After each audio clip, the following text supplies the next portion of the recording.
دوه مهم خبرونه. درنو لیدونکو او مینوالو السلام علیکم، وخت مو په خیر.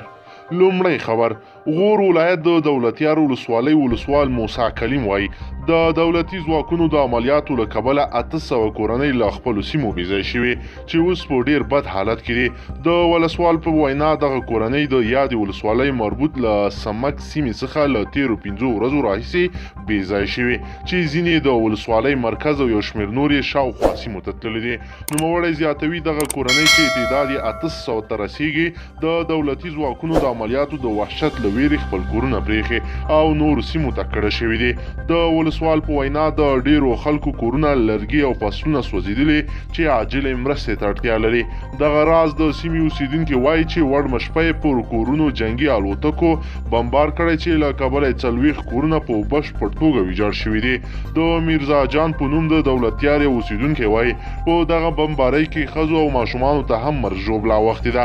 په عین حال کې د ولایتي شورا غړی عبدالحمید ناطقي وایي که بېځای شوي خلکو څخه بیړنۍ مرسته ونه شي نو یخني له کبله به د ډیرو تلفاتو شاهدان اوسیږو.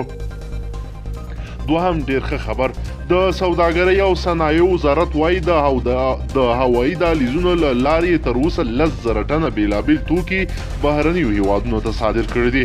د یاد وزارت د معلوماتو له مخه تر اوسه په 1000 الوتکو کې د 220 میلیونه ډالرو په ارزښت 10,000 ټنه توکي بهرنیو هیوادونو ته صادر کړي دي چې ډیری هندوستان، چین، سعودي عربستان، عرب متحده امارات، ترکیه او کویت ته صادر شوي دي.